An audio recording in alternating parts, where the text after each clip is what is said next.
Hello everyone and welcome back to our channel. It's a beautiful day here in the province of Batangas. My name is Stanley and along with my wife Jen, we are the Crumbs in the Philippines. Today we're going to talk about the dangers of living in the Philippines. A couple of things that have happened to us over the past few days have prompted me to make this video, and some pretty interesting stories. You'll want to stick around to hear that and hear about some of the things that the average person might not think of whenever they're moving to the Philippines. So stick with us. That's what we're going to talk about today, okay?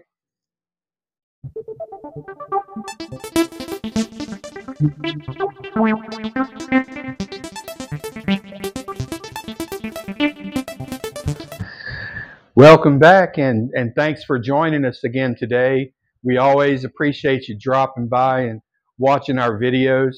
There's like 1,000 different channels that you could watch out there, and we're so grateful that you stopped by and check in on how we're doing over here in the Philippines. Much appreciated. So today we're going to talk about the dangers of living in the Philippines. Just yesterday afternoon, we were sitting over in our reclining chairs, and this weird sound went off on my phone, and I just picked it up and looked at it, and on the screen it said earthquake 5.5, 35 miles away. And I looked at Jen and I said, there was an earthquake. And just about the time the words got out of my mouth, we could feel the ground start to move. It felt like we were in a hammock in our recliners there for about probably 4 to 5 seconds. It was kind of a surreal feeling. I grew up in the deep south in Florida, never experienced anything like an earthquake. And just once before, I felt a tremor whenever I was stationed out on the West Coast in the San Francisco Bay Area. But that was just a kind of a weird feeling, and kind of reminds you just that how fragile we are as human beings here and things that can happen to you. And then another thing that happened about 3 days ago, just in another area of the subdivision that we live in, there was a picture on Facebook, and there was a picture of a big venomous snake. I'm going to actually include the picture of that snake here in this video, and it it was pretty long. It was about 6 feet, 7 feet long, and it was right along the trail or the road where we walk every morning and every afternoon. So we could easily stumbled across that thing, and just goes to show you that there are a lot of things that you have to be aware of whenever you're in a foreign environment. I mean, you have to be aware of snakes just about anywhere you live, even in the U.S., but the variety of venomous snakes in the Philippines is quite large, so you really have to watch out for them. Whenever I decided to do this video, I went on to Google and looked in the Philippine Statistics Authority, the PSA, the same place where you go to get birth certificates and marriage licenses and all of those things. And that's quite a process. And we'll actually do a video to help some of you guys understand how to get that done where you live in the Philippines. But whenever I looked at causes of death in the Philippines, you found your usual suspects right near the top. You had heart disease, cancer, diabetes. COVID-19 was in the top 5 in the Philippines. And yeah, you have to go quite a ways down the list to get to things that aren't related to like diet and lifestyle and those kind of things and heredity. But then once I dropped down into the lower categories, the first thing that stuck out to me, and probably the most prevalent or the easiest way that you can get hurt really bad or lose your life, is through physical assault. That was at the top of the list for fatalities in the category that doesn't have to do with like disease and things like that. It wasn't a huge number, and whenever you talk about foreigners in that category, it's even a much smaller percentage. But 65% of trauma-induced deaths in the Philippines in 2022 were from assaults and penetrating type injuries such as gunshot wounds, stab wounds, etc. And then you had the next category below that, you had accidental drownings, falling from high places. That's when people go out and hike, and it's a pretty mountainous region, the Philippines. You can find mountains on every island. They're all readily available for hiking. If you're not careful, you can take a misstep and you can tumble quite a ways. And when you're out in the jungle, it's a long ways back to the doctor or the hospital. So you either have to be very, very prepared or have somebody with you that can get you out of there into medical help in a big, big hurry. Or the main thing you have to do is just always be careful with what you're doing and make sure you know where you're going hiking. Don't go to places that are unfamiliar, or especially if you're going up the side of a mountain or on a cliffside road, places like that. Make sure that somebody that's with you is familiar with the terrain. Don't just strike out on your own and blind. And believe it or not, the worst enemy of all expats in the Philippines is ourselves. And we kind of get here and it's a paradise. It's a tropical paradise. And we let our guard down and we take risks that we normally wouldn't take back in our home country. And we just have to be a little bit more vigilant and not put ourselves in situations that create danger for us, like going into bad neighborhoods or going into areas of remote islands, like in Mindanao. There's certain areas in Mindanao that are do not travel according to the U.S. State Department, and those are places that I just wouldn't feel comfortable traveling to anyway.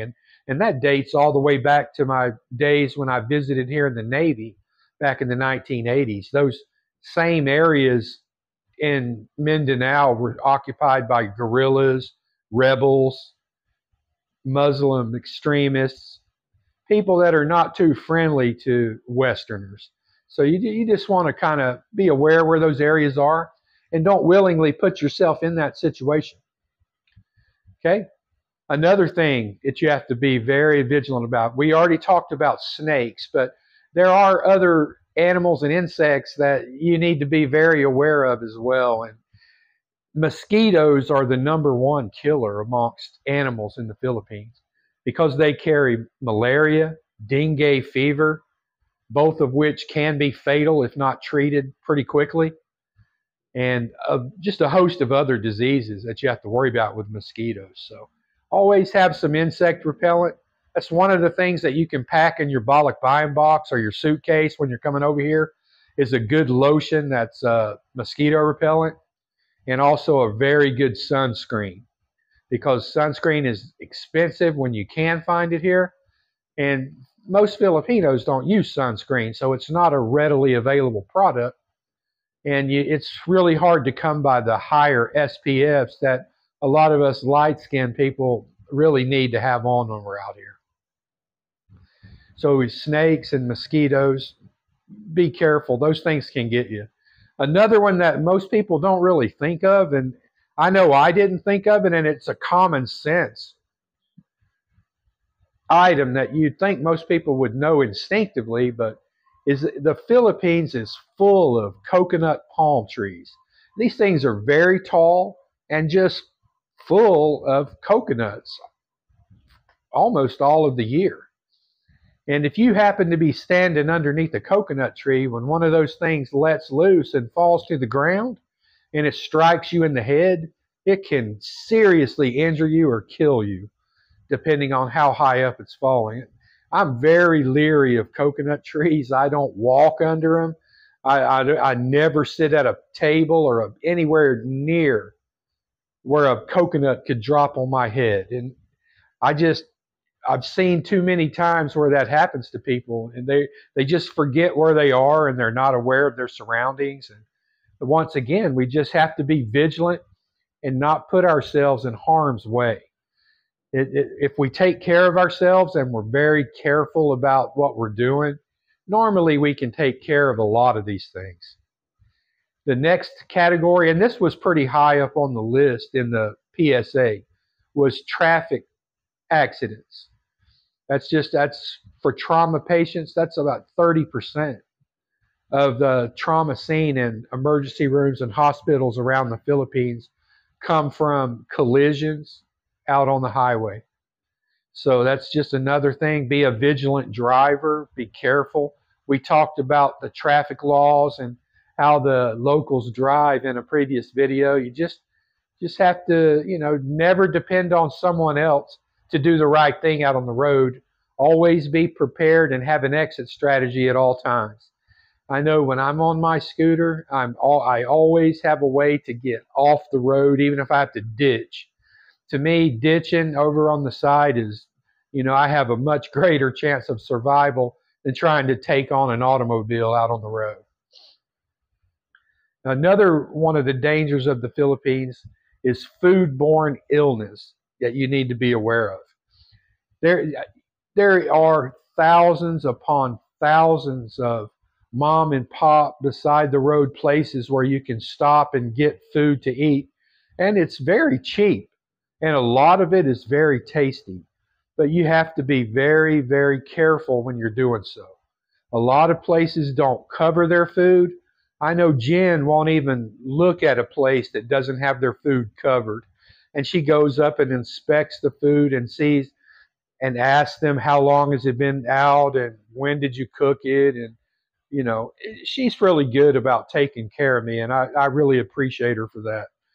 But there are a lot of folks out there, especially up in the heavily populated areas, where they'll go around and take old Kentucky Fried Chicken and old food from the garbage, and they'll like shake it off, dust it off, and then they'll refry it in oil and then sell it out on the street. You got to be very, very careful about that. And that stuff, I think Jen called it pog, which means it means to shake it off.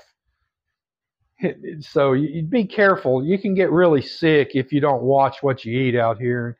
If you're on your own, I don't know. I don't even know if I would try any of the street vendor type food if I was solo without having a Filipino with me to kind of let me know that this is safe and this is not safe. Because when I visited here back in the 80s, I got sick from eating street food in the Philippines. It was on the first time that I came here as a 22-year-old sailor. And I was green, wet behind the ears still, didn't know anything about the place. And I got really sick. Whenever my ship left port in Subic Bay, I actually ended up having to stay behind in the hospital at Subic for a week and a half so they could determine that I did not have hepatitis. And I was kind of scared at the time, but anyway, that's a whole nother story. And I was okay. And after 10 days, they flew me back out onto the Enterprise, and back home I went. The last thing I want to talk about are natural type occurrences.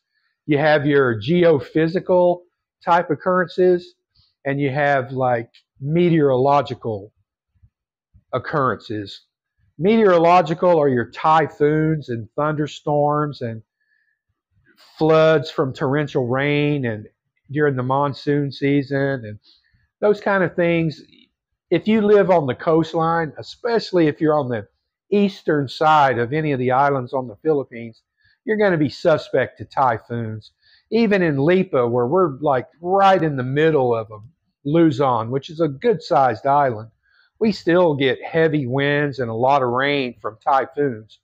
But it's nothing like the people that get pounded on the coastline over by Leyte and Samar and Negros and most of the Visayas region, because all of these typhoons come in from the east and they pass over the Philippines as they go west. And we've had a couple of them pass through here since I've been here, and it's high winds. I grew up in Florida, and it just reminded me of the hurricanes that as a boy growing up in Florida. And it does rain a lot here. So, flooding is definitely a problem if you live in a low-lying area. But at Lipa, we're at a pretty good elevation, and the drainage is really good because Plantation is even at the top of a hill. in an elevated plateau, which houses Lipa. So all of our stuff drains really well. And then you have your geophysical occurrences. Those are the ones that scare me the most, and the ones that are the least predictable. And that would be volcanoes and earthquakes, because the Philippines is on the Ring of Fire, which is a ring in the Pacific that has one of the Earth's tectonic plates.